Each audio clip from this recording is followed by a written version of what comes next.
What's going on, everybody? How are we doing on, well, what is it? For me, a pretty rainy Saturday.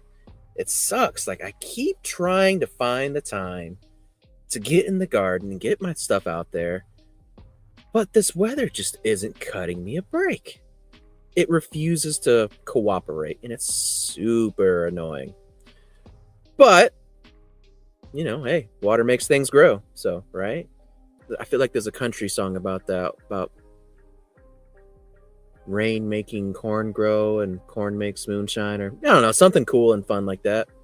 I don't know. But anyways, yeah. So how is everybody? I see we got a good little crowd.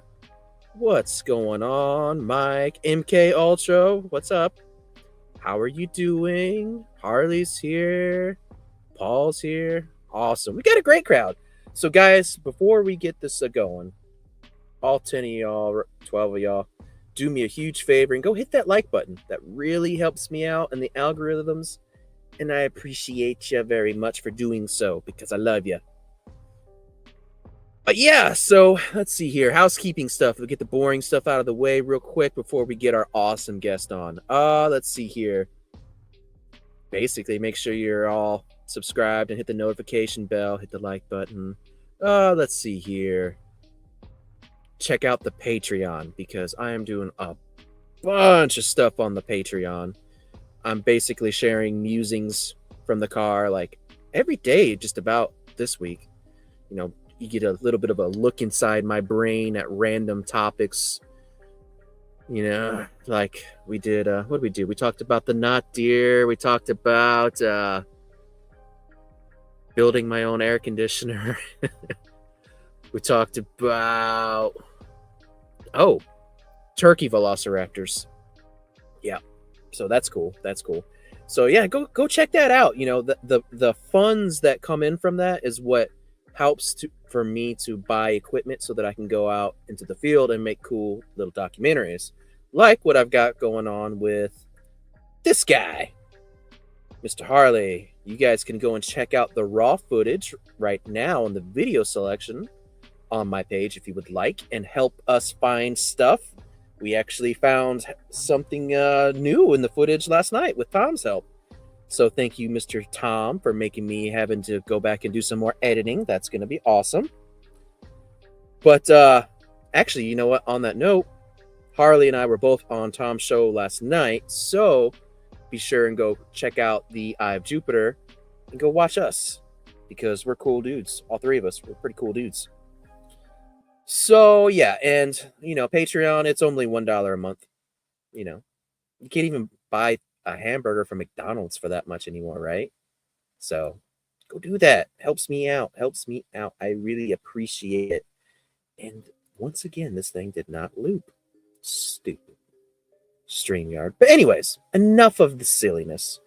That's what I got going on. Yeah, not a whole lot else going on. But all that's out of the way, and let's get this awesome chick that I actually work with when it comes to the Relic Films side of things that I do with Mr. Greg Ogles. Welcome to the stage, Natalie. Hey, Jim. How are you? Good. What's up? How you doing? Loving life. Great Saturday. Again, to your point, it's very rainy here as well. Oh, nice. Yeah. I hate that it sucks for you too. Yeah. Especially taking the dog out. So, Oh, I hear you. I love it when I have to let them out and then they come back in with little muddy paw prints. Oh, it's so great. Oh, yeah. It's so wonderful. But all is good. Great to be here. Thank you. No problem. Thank you for coming. I appreciate it. I'm slowly collecting the entire crew of the Relic Films. Yes. Which, on that note, Adam, do it. Yeah. Where's Adam? He's a nerd. He can't find time. He's a busy man. He really is. But anyways, so let's get into this a little bit and tell us a little bit about yourself, Miss Natalie. Sure. I live in Florida. First I'm Natalie Smearman. I live in Florida. I was approached by Adam and Greg to work on the Relic film, the documentary Vanished. Mhm. I have been interested in the paranormal pretty much my entire life. Bigfoot just in the last 10 to 15 years. Always thought it was a little hoax, but then I moved to Florida and realized that it's much more than that. So got into that slowly and dove in and got in this great community and learning a whole lot. So it's been amazing. Yes, we always have so much fun when we're out there. Yeah, it's a lot of fun. And I mean, even if you don't find anything, you're out in nature and you're just enjoying life. Exactly. Yeah. Yeah. Speaking of the boss man, there he is. What up, Greg? Good to see you, buddy. Mr. Moist Man himself. Moist. Yes. Very moist. Yep. Well, cool. So yeah, so talk to me a little bit about what we can talk about with the latest film. Let's get into that a little bit, because the first part you weren't with us, but the second part that we did up in an undisclosed location of Tennessee, you were, and we had some really interesting stuff. So take us through it a little bit. Yeah, so I spent a week up there, and we went out into the forest, into the Smoky Mountains. And you know, when you go out, it's you just don't know what you're going to find, if anything.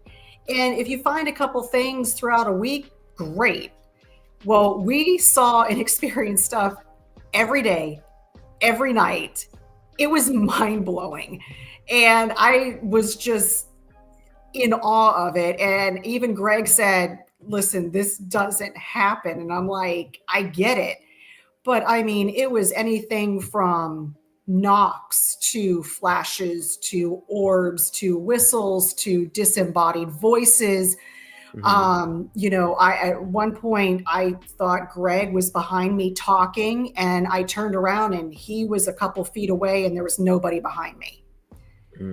So it was really an amazing journey. I had so many awesome experiences, and to say that I want more is an understatement. I just want to go back there and experience more. Right. Yeah, I could do a little bit less with the weather that we had at the end of our big night, but yeah, it was a great time. It really was. I mean, we had a great day. We had a great night, great hike, you know, great experience. And then we start to move out, and this storm, one of the worst storms to hit, with hurricane force winds, trees are toppling over. We got great footage of it. Oh yeah. I even have a short of it. Point, we had to have people come in with chainsaws. It was awesome. It was great fun. I mean, it was a little scary when all the trees were coming down and we're standing there trying to shield ourselves from these massive wind gusts. I mean, they had to be like 50, 60 miles an hour. Oh yeah, for sure. I mean, to bring down some of those trees that were as big as they were, holy crap. It was insane. The good news is I know that I got some great footage of that on the camera, so. Yeah, and all the other trees that you and Adam and Greg had to move out of the road. I mean, we were going back as fast as we can, and there's like stuff just falling in the road. We're swerving around it. Right. It was insane. And where we had to go to get out of there, I mean, we're on top of this hill and the wind is taking the truck, and just, it was insane.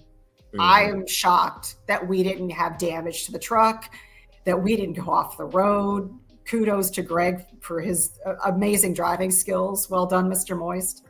Good job, buddy.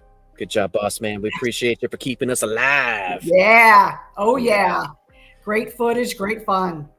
Yeah. So it was a good time. And, you know, it's interesting to me, like, how things kind of kicked up a little bit, you know, like, we get out there to our spot, and then all of a sudden, what would you say is popping up everywhere all around us?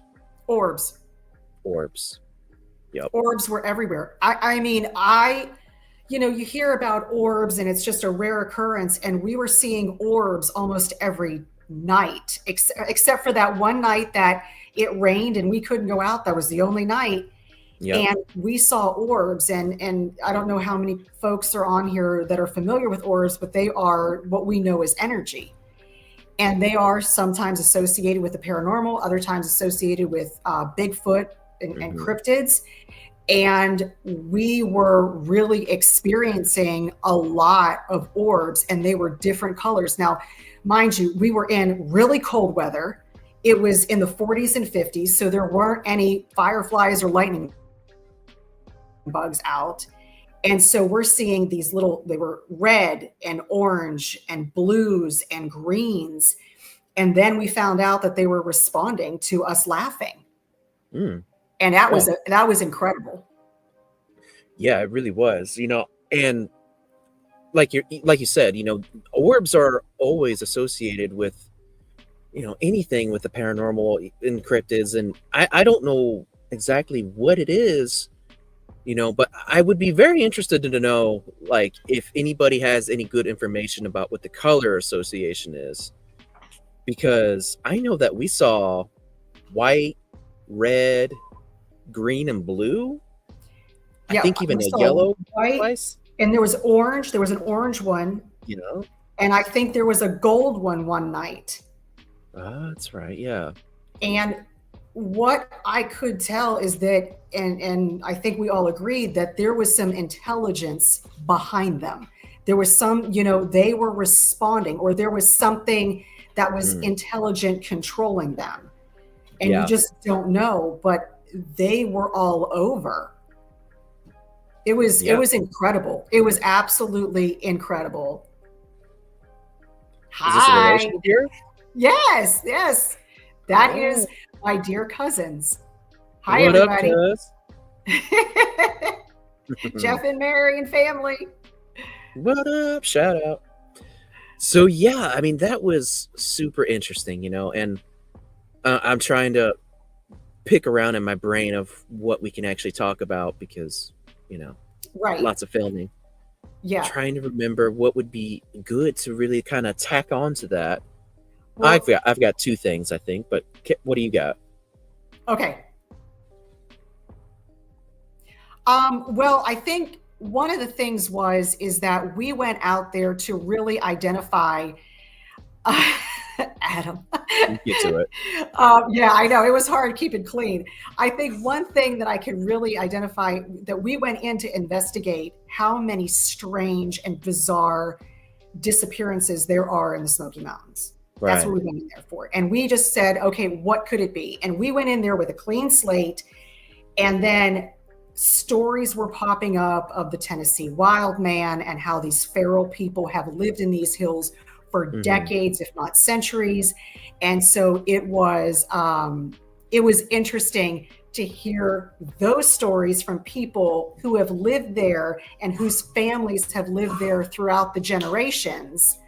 And so it was really incredible. Yeah, for sure. There's a lot of, you know, interesting folklore that goes around with all that. And, you know, it's fascinating. You know, I'm constantly jealous of the fact that Tennessee is just so open with talking and discussing about the paranormal.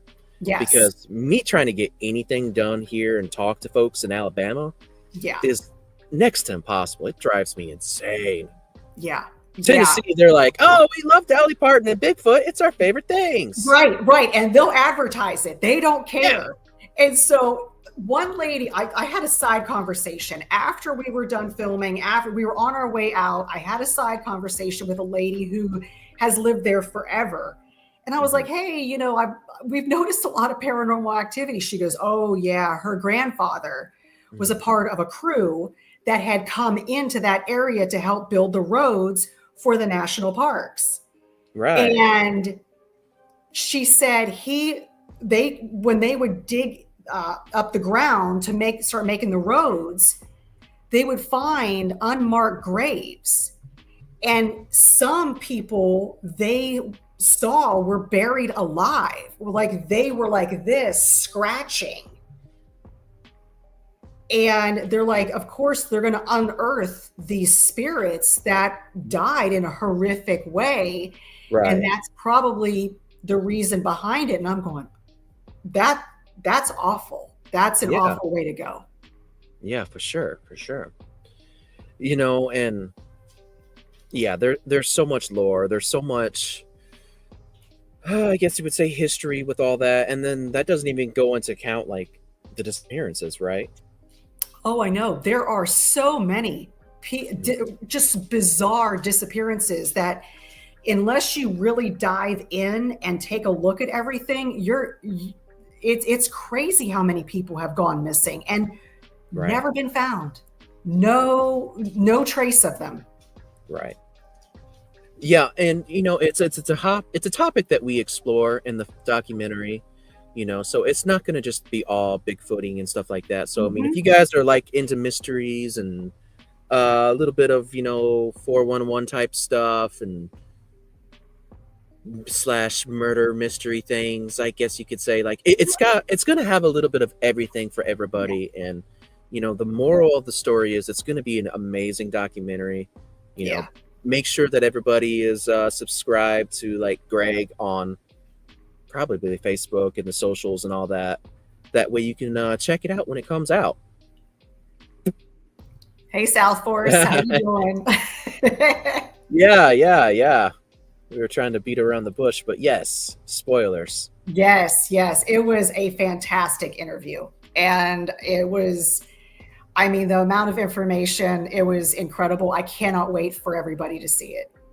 Yeah. And Greg, to Greg's point, it's about 10% done with editing. So there's a lot more. So it'll be coming out, and I'll let everybody know when. Oh yeah, for sure. Like, don't worry, folks. We'll blow y'all up. We'll let you know. Oh yeah. We'll let you know. Oh man.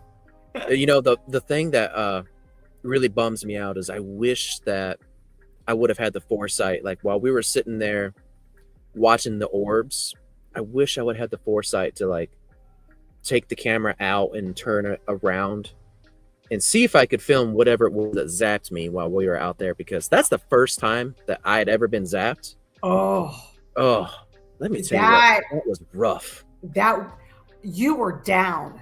Yeah, on the ground. I laid down on the ground. And we look over, terrible. And we're all kind of focusing on the forest, and you're off to the side, and we see you on the ground, and we're like, what's going on? Yeah.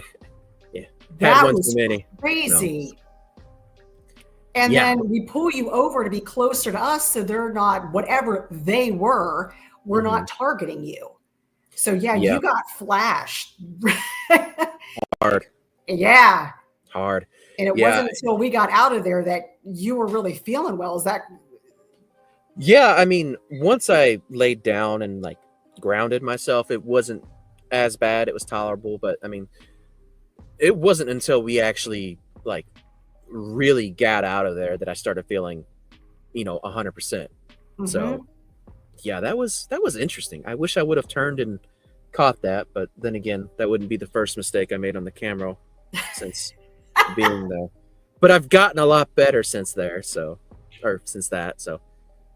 yeah. Well, there's plenty that's going to be in the future. That's for sure.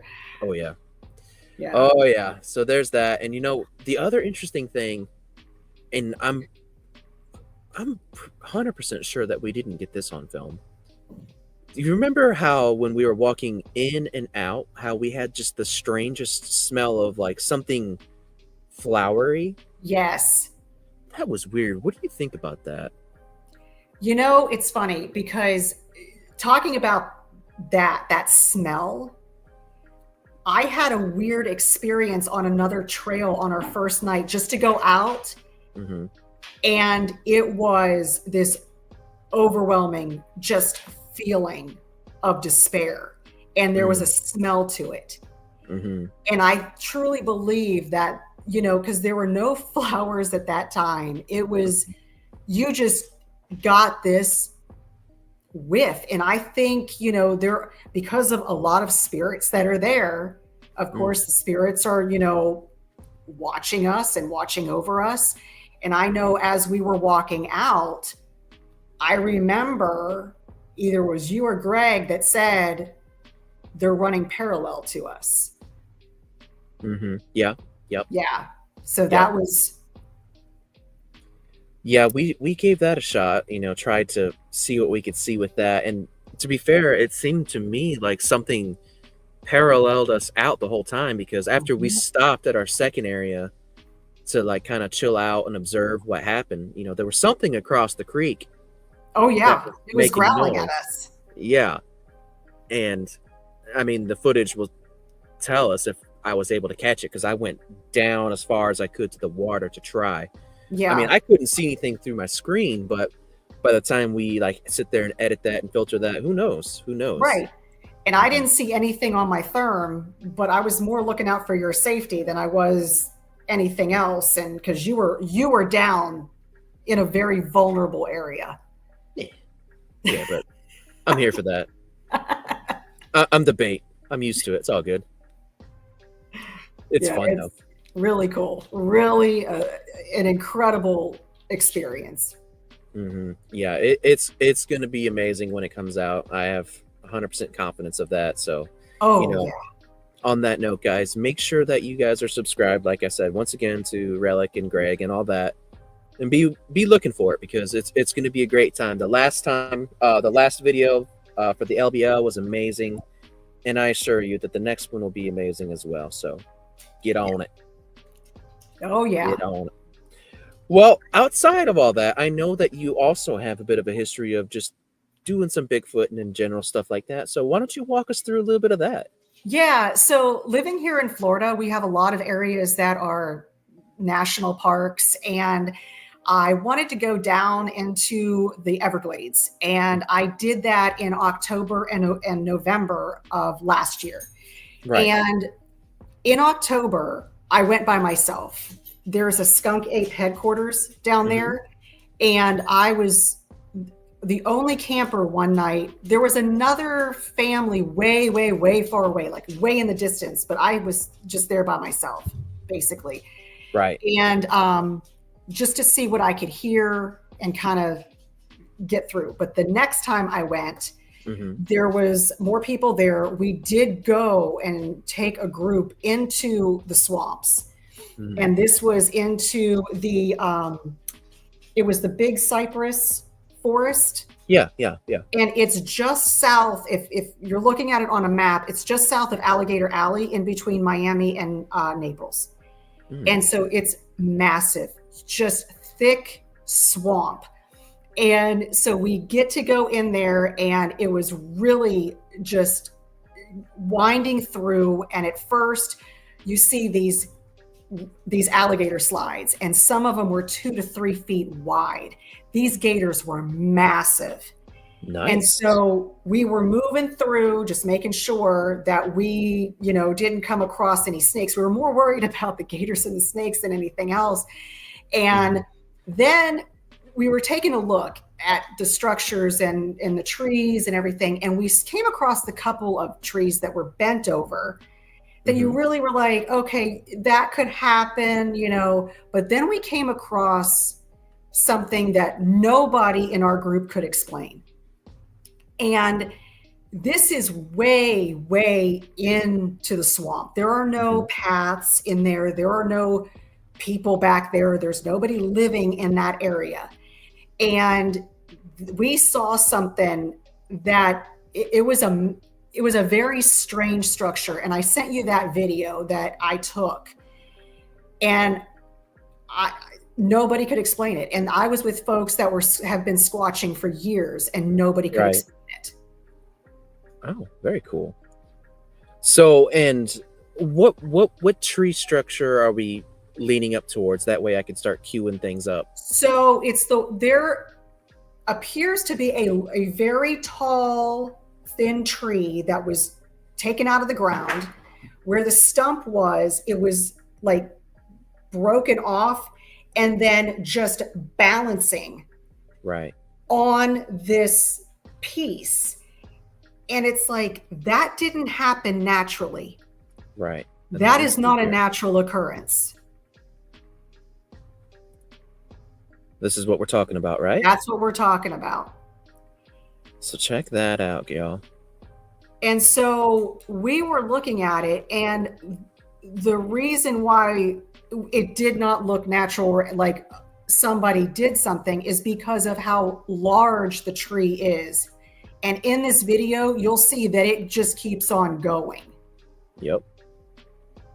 And so we're like, why would somebody just randomly walk through the swamp and do this? Right. Right. And it was yeah. almost like, you don't belong here. Don't go past this area. And so we kept looking around. We didn't see anything. We had therms. We didn't see anything on the therm. But we did see some trees that were pushed over or like in an arch. But that was it. We didn't hear anything else, but it could have been the fact that we were with a group and we were making a lot of noise and it knew just to stay quiet. Yeah, that could be it. Yeah. Let me see here. Let me queue up the second one for us. Are we at that point? Yeah. Okay, let me make sure. All right. Sorry, the whole you're fine. share screen thing is a little difficult. This one, share. Yeah, squirrels with thumbs. There we go. Yes, definitely squirrel activity, right? Yeah, so, that's a squirrel. So how high is this bow / break right there that we're looking at? Did you guys get a good estimate? It's spinning. I can't see it yet. Oh, is it? Yeah, I see it spinning.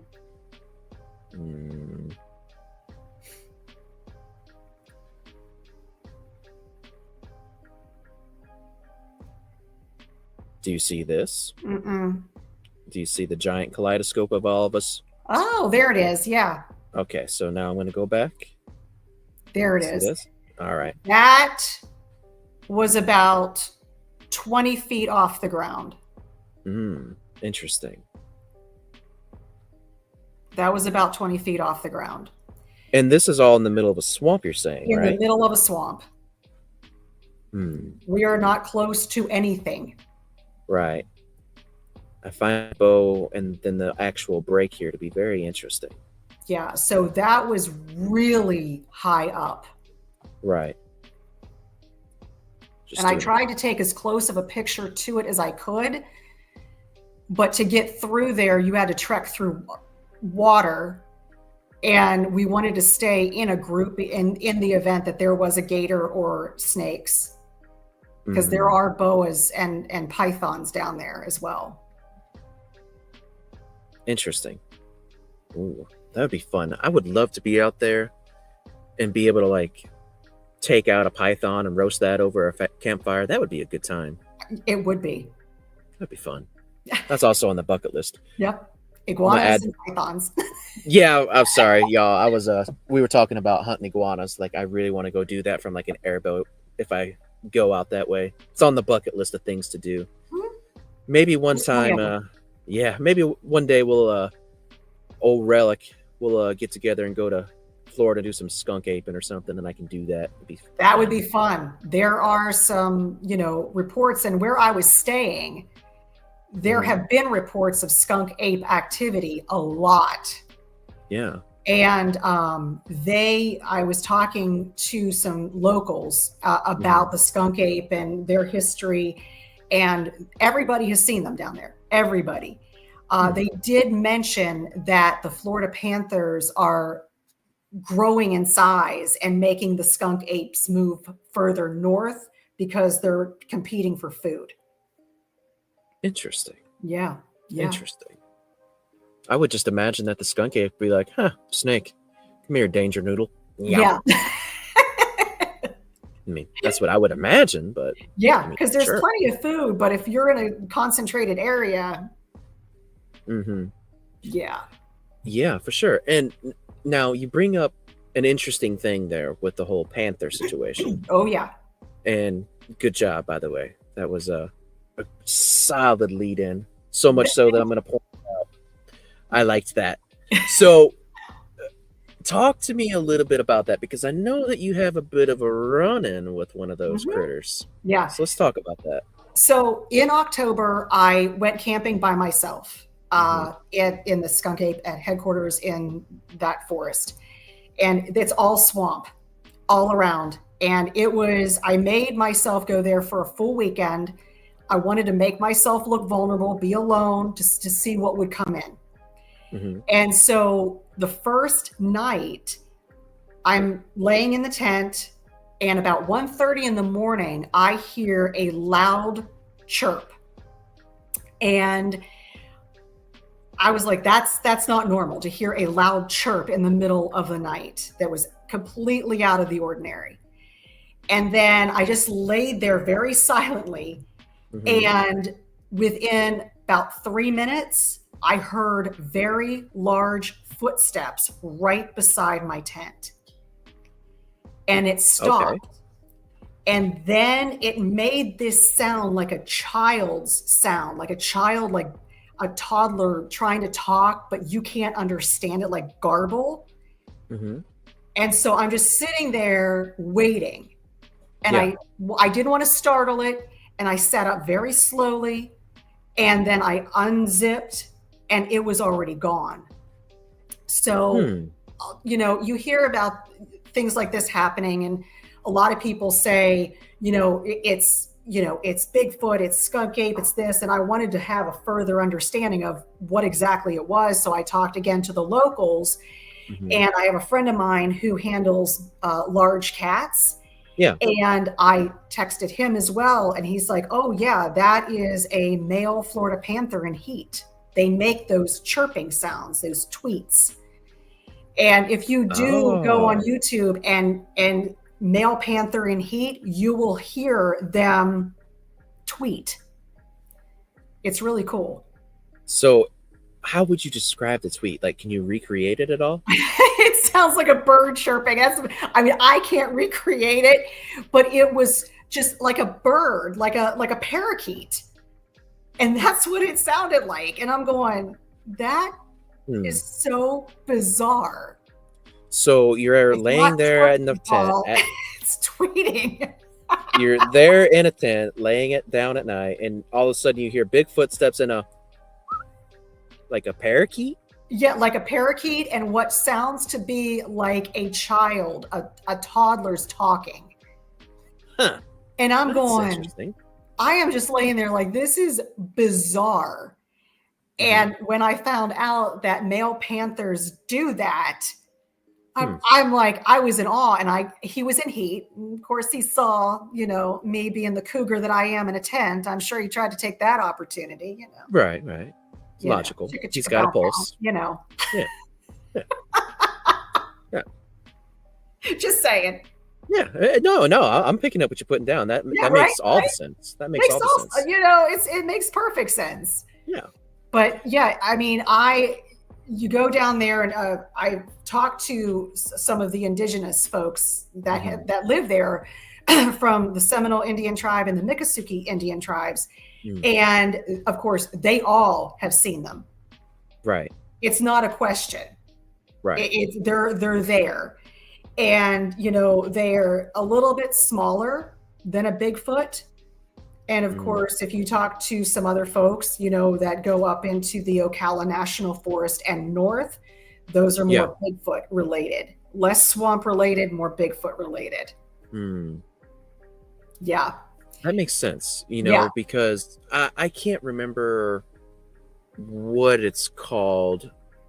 It's like it's a law that they talk about body size. And it's got a fancy name, but it translates essentially to like the further north and the more cold of an area that you're in, the more mass you put on, body wise. Whereas the further south and heat wise you get, the smaller you get. Yeah. And if we want to anthropomorphize Bigfoot a little bit and think of it in terms of more what I would say is like an aper mentality, then it being smaller, it would make sense, but I don't know. I mean, that's one of those things, like, I don't think it's a ape running around out there in the wilderness anyways, but that's just me.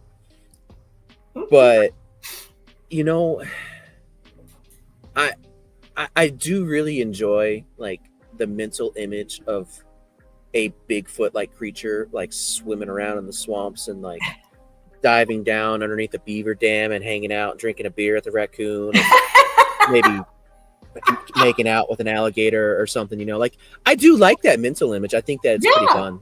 Yeah, and you know what? I think that would make a great portrait to go over your couch or something. Have a nice portrait of them all like hanging out together. You know what? I might just design that now. I think you should. And I'll just write over it, charismatic megafauna. Yep, that would sell. I think that's some money-making opportunities right there. You just created it. Boom, ski. Awesome. Yeah. I'm gonna write moist somewhere on it too. Yes, absolutely. There's got to be moist something. Maybe like some, T-shirts or something. Yeah, that'd be fun. Yeah, I'm half invisible this whole time. Yeah, I know. My awesome Bucky shirt that I got, it's got too much green on it, and the green screen, it's messing with things. So, oh well. Moist. Sorry. Twerking. So yeah, I know.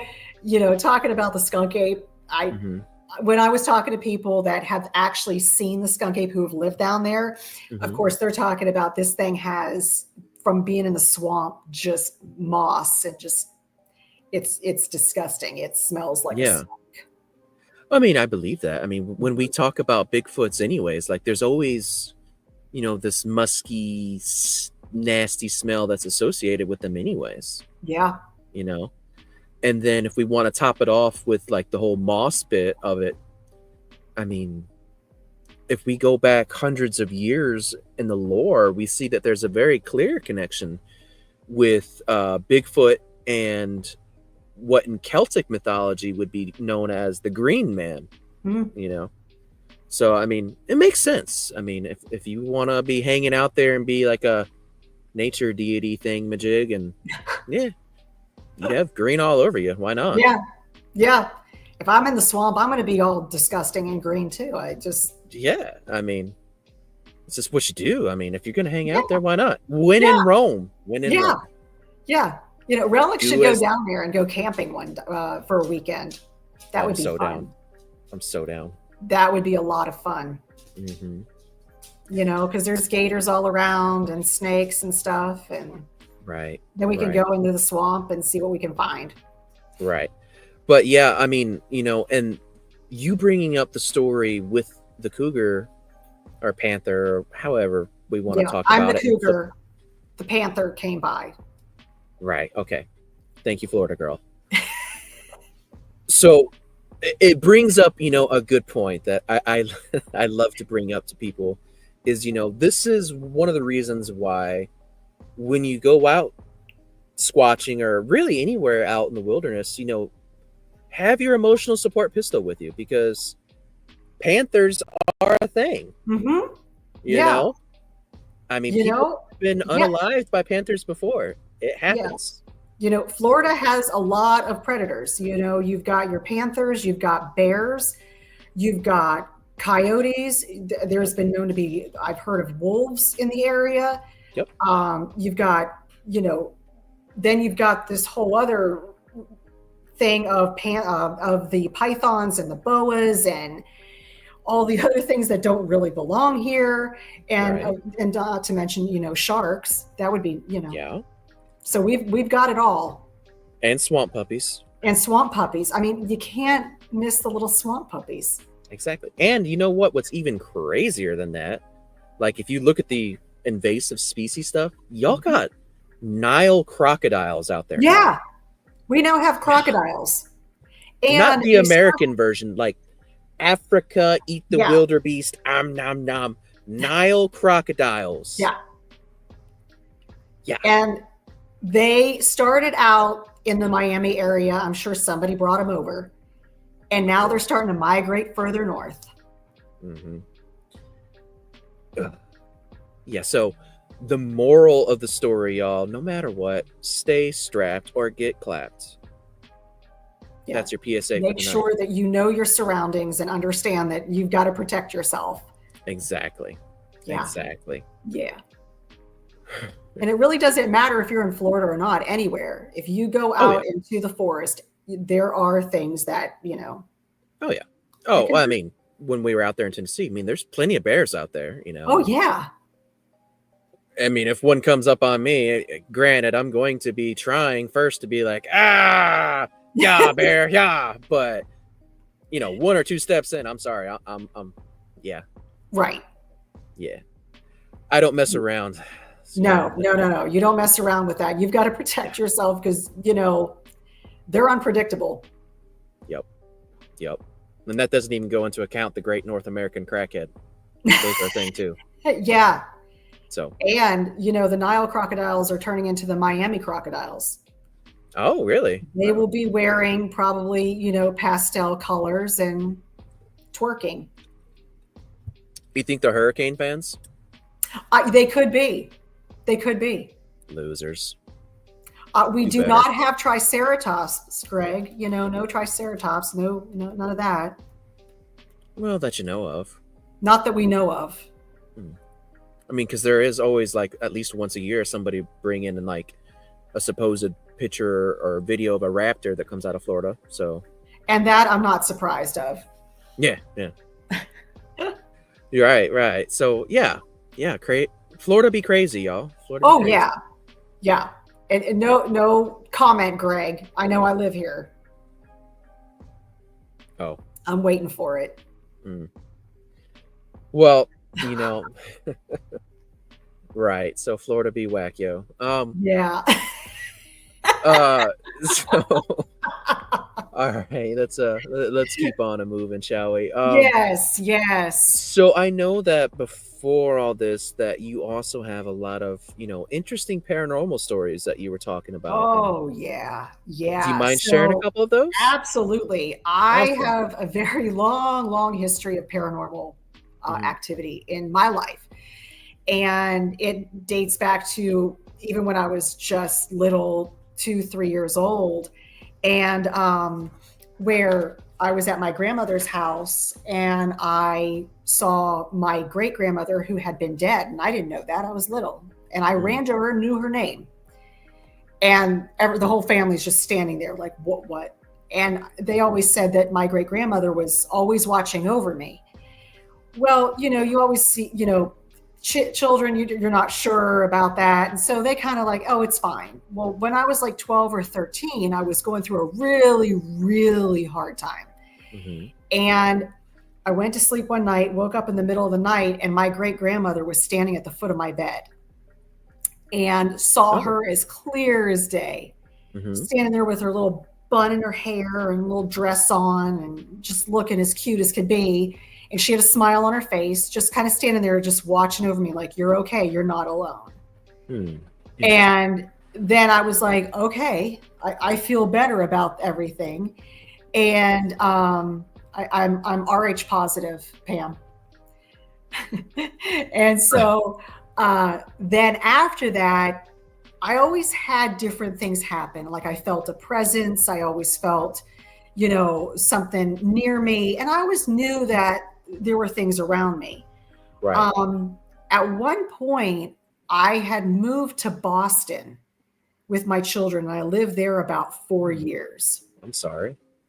Yeah, it was for work. It was a total culture shock. Yeah, no doubt. But the paranormal activity up there is off the chain.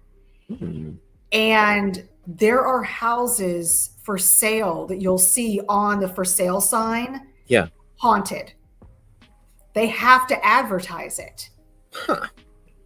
And a lot of times when you go to look at a place or Greg, or to look at a house or a property, the realtor will tell you that it's either haunted or there's been no activity in recent years.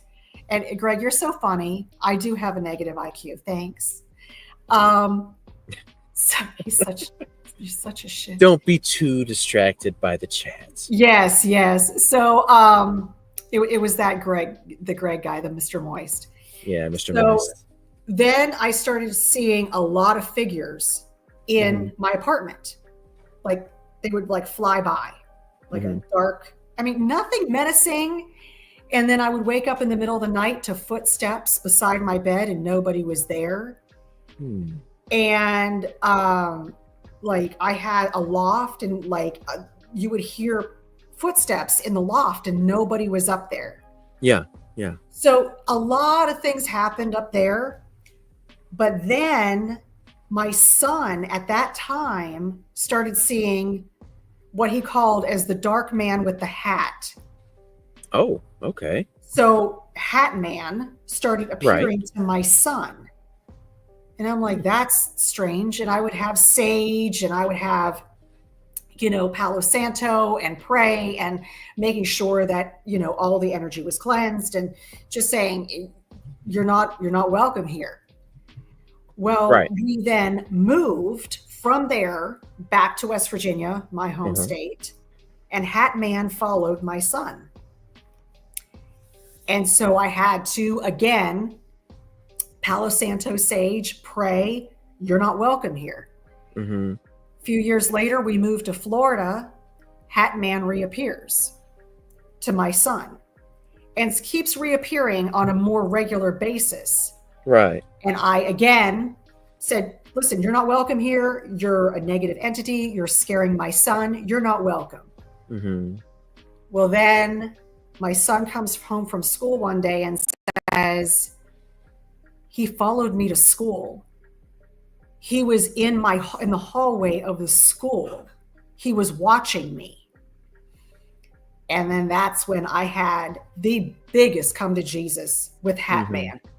And I'm not going to repeat on here because, you know, I don't know who the audience is, but it was very stern. It was very threatening. And I said exactly what I would do to him if he reappeared to anyone in my family or came in my home again.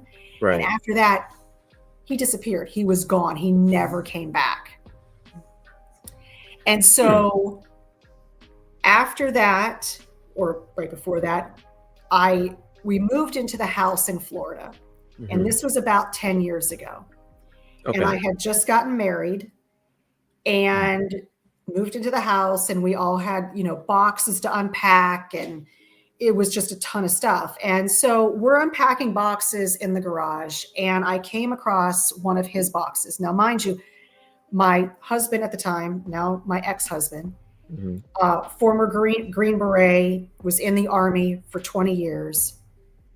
He had retired, and I was unpacking one of his boxes, and one of the little boxes I opened up, and it was a little plastic bracelet. I was like, oh, how cute is that?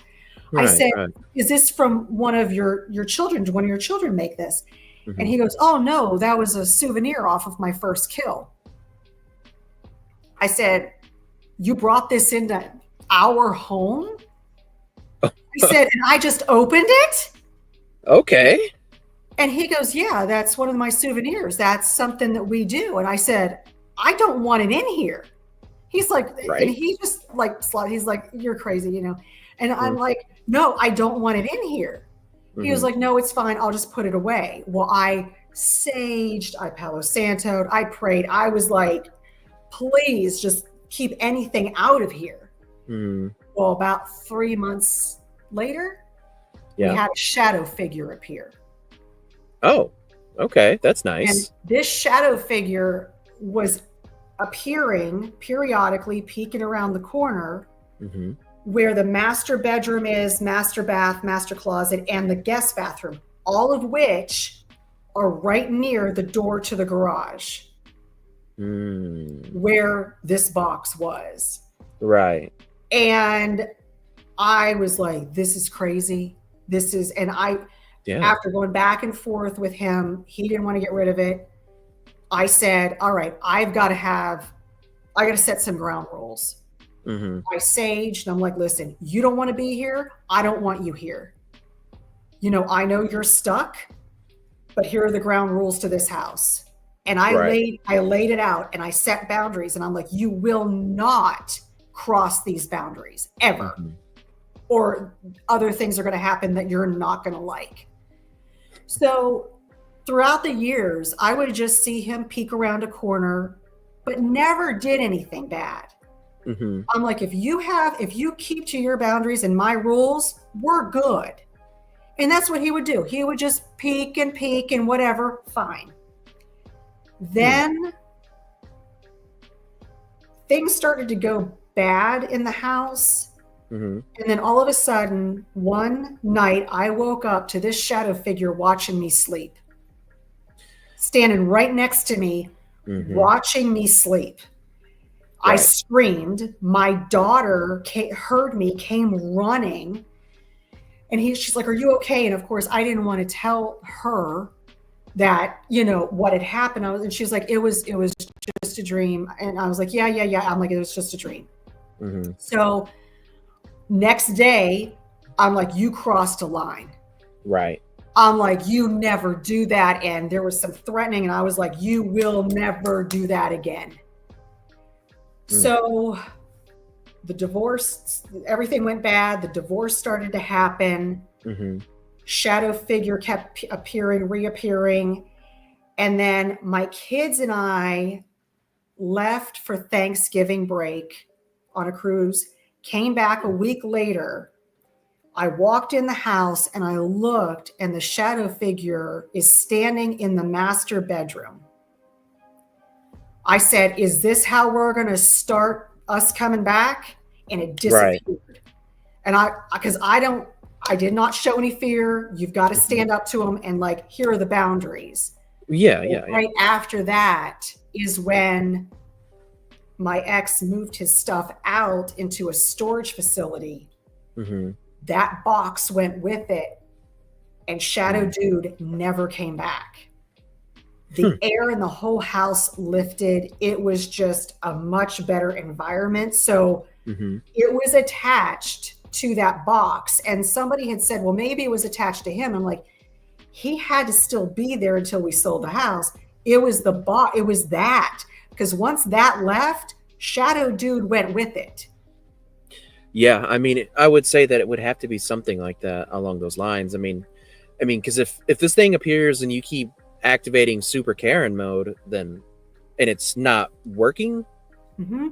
Yeah. I mean, there's obviously some kind of power that is, you know, anchored to that thing in some kind of a way. I mean, it kind of reminds me a bit of it, like almost like a divot box type situation, but not quite. I mean, it's interesting. It's interesting. Could you, with all the times that you've seen the shadow figure, can you like describe the way it looked at all?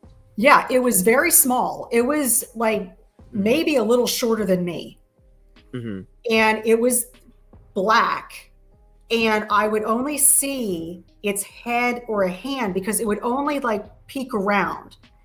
And it would peek around very low to the ground. And then when I saw it in full figure, it was a black figure. It was just all black. And then once I said, is this how we're going to start this off? And it disappeared. It just disappeared like that, gone. But one night before that, before the box moved out, it crossed the line one more time, and it was with my son. My son had used the guest bathroom.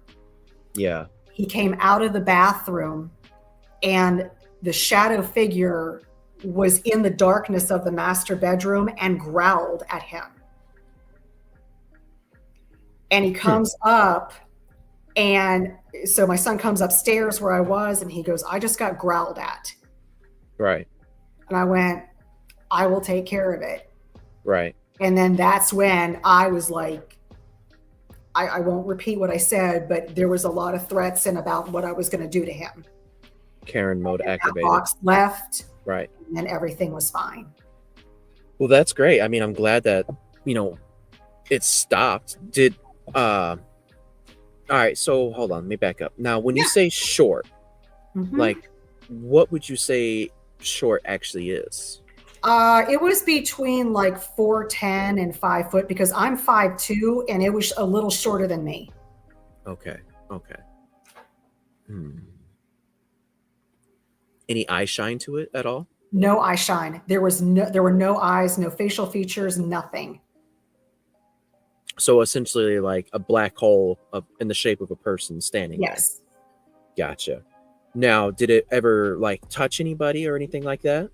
No, it never touched anybody because that was part of my rules. Like, you will not touch, you will not harm, you will not hurt anyone. Right. And so there were ground rules. And the two Mhm. rules were that he broke: you're not going to watch anybody sleep or scare anybody, Mhm. and you're not going to growl or harm or talk to. Now, it did knock on a door once, Mhm. and it also knocked on our cabinet door once. Mm. But Okay. it wasn't menacing. It was just like, I just want to be noticed. Yeah. Yeah. And I really didn't take anything from that. Right. Well, with all that going on now, like, what was the ex's position on this? Like, what did he think of it all? He passed it off. He thought, oh, it's nothing. You're just, Oh, no, it's nothing. And to be honest, we've had activity in the house that he witnessed. And he was like, oh, it just must be something else. He heard the knock. He even said he felt something on his leg one time. And I'm right. like, and he didn't want to talk about it, didn't want to deal with it. Right. Okay. Hmm. Yeah.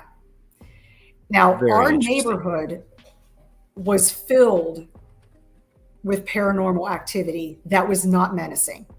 Mm-hmm. Our whole neighborhood. And one of my neighbors really thought that it was built on a Seminole Indian burial ground, because Seminole Indians are very Right. prominent in our area.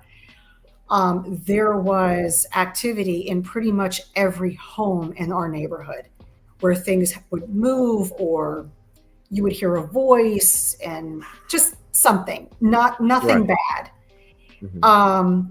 And then even my children would see things. And my daughter, and I always taught my children, there are spirits beyond this. And it's Mm-hmm. okay. They're not here to harm you. Most of them are very friendly. They're just passing by. It's just a person, but just their soul, not the body. Mm-hmm. So I said, if you see them, just be respectful, because they'll be respectful to you. And if they're not, you let me know. Right. Well, my daughter came downstairs one time, and she goes, Mom, there was a little boy in my room, and then he just disappeared. Yeah. Creepy. And then I was like, okay. I said, did he want anything? No, he was just there. He was a little boy, maybe like 7 or 8. Mm-hmm. Okay. And he was there every night for about 4 nights and then never came back. Wow. Yeah. And Wow. I mean, Okay. it was almost like he was passing through, like, he was like, oh, there's some, cool stuff in here, and then he just lost interest and just went to another house. It was this whole neighborhood. It was just packed, and we would share stories, Oh, and we wow. would have a text like, oh, the vase moved last night. Hmm. We heard cats meowing in our bedroom, and we don't have a cat. So it was just different types of activity. Yeah. Yeah. Very interesting. Very interesting. Hmm. Yeah. Yeah. No doubt. I mean, I'm honestly just amazed. Like I'm still in shock of the ex not wanting to do anything, because I'm Mhm. like you. If I see a shadow person like now, I Yeah. go in attack mode. I'm just like, come here. Like I Yeah. almost want it. Like I'm gonna whoop on you. You Yeah. know. It was almost like he didn't want to admit that there was something there, Mm-hmm. because then he would have to deal with it. That's fair. Yeah. Yeah. And yeah, Hmm. because I mean, he even witnessed a very close friend of his passed away. The Mm-hmm. friend's mom passed away. It was like a second mom to him. Oh, okay. And so right afterwards, the porch lights would just go on for no reason. And that kind of freaked him out. I'm like, no, she's just visiting to say hi, that she's okay. Like, that's all that is. Don't let that scare you. That's Right. not Right. menacing. It's just to say, I'm here. Hmm. Hmm. Yeah. Very interesting. And but yeah, I guess nothing would dissuade him though from No, it, right? no. And I'm like, it's you know, and I know this is kind of funny, but it's not. I mean, I would be taking a shower and the little shadow dude would be peeking around the corner. Yeah. So I know that, yeah, it was creepy. I'm like, not when I'm taking a shower, dude. Not really. Everything paranormal wants to clap human cheeks. It's normal. It's the calling card of all of them. That doesn't surprise me at all. Come on, man. Yeah. Well, did it ever like leave any messages like fogged up on the mirror or anything? No, like no. Okay. I was waiting for that, but that never happened. Yeah. Well, at least you never stopped out and it said, "Can I get tree 50 off you?" So, so yeah, I mean, to the point, yeah, it was very curious, and I truly believe that the shadow figures, that entity's death was very tragic and very traumatic in a very, very violent way. Yeah. And I'm sure that piece of jewelry had a lot of sentimental value that was taken from him. It's possible. Did you ever ask if the height of said victim matched the shadow critter? I just didn't even ask. Yeah, that's cool. Didn't even ask. Oh, cool. All right. Yeah.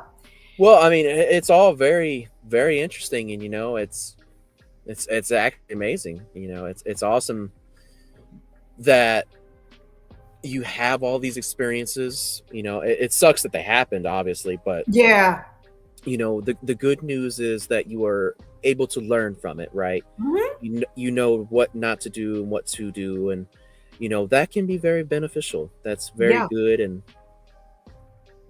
what isn't there a name for that? Wisdom, right? Yes. Wisdom. Yes. I'm better for it, and I have a better understanding of it. Yeah. And really just, I want to make sure that my kids are raised to understand that there are things that are out there that you can't explain. Oh, yeah, sure. That's why we go out there to take a look, to have a better understanding of them. And there are sometimes you go out there and you don't find anything, and sometimes you do. And sometimes, things can be discovered and categorized and saying, here, this is what this is. Now we can have a DNA sample or pictures or better studying. And so for them, I want to make sure that they have a better understanding of everything that is out there, and just be mindful, be respectful. Yeah. Be curious. Yeah. Be curious. Yeah. And, I hope that other people will go out and, take a hike or, look into something or read. I have a bunch of books up here, the paranormal and Bigfoot and Mothman and Dogman, and just to have a better understanding of what is out there and what we want to discover. Exactly. That's a great point. My cat's trying to climb onto the laptop. Sorry. Oh, that's okay. Hey, kitty. Well, nice. Well, Natalie, I think you led us great there, and I think that's a great place to end it. What do you think? That is awesome. Thank you so much for having me on your wonderful show, and thank you for everybody for joining us. Yes, for sure. Now, is there anything you want to promote while we're here still? Oh, yeah. So The Vanished is coming out, I believe, the beginning of 2026. And that is going to be absolutely epic.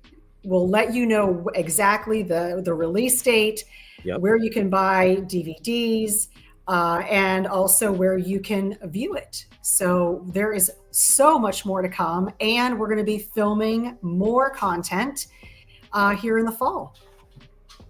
Excellent. Yes, we are. I can't wait. I know. I'm so beyond excited.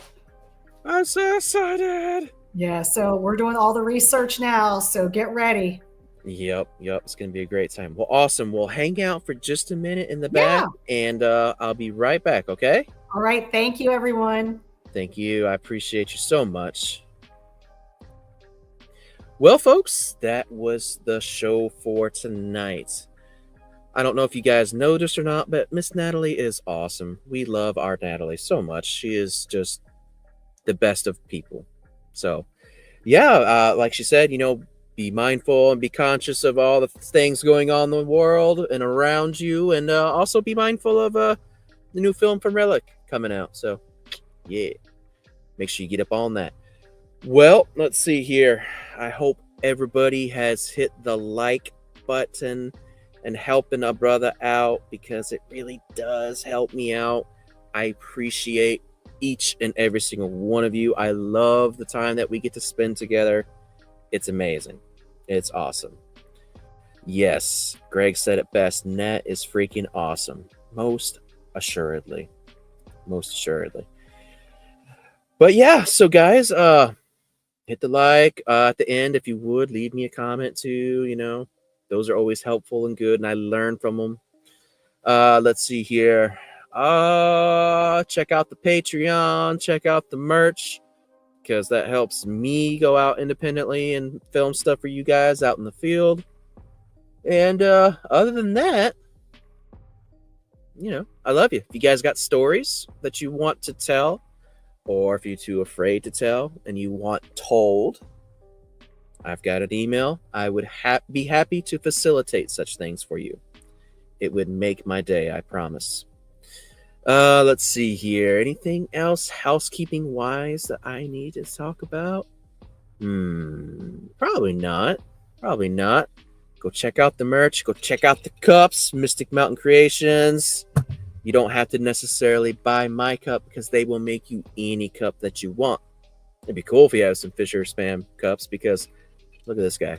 Wait. Isn't he awesome? He's awesome. I love my Tuki bird.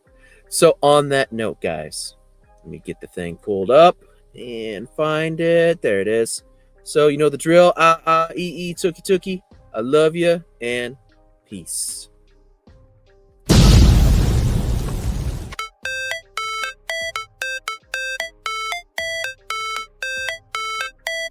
How it's supposed to feel.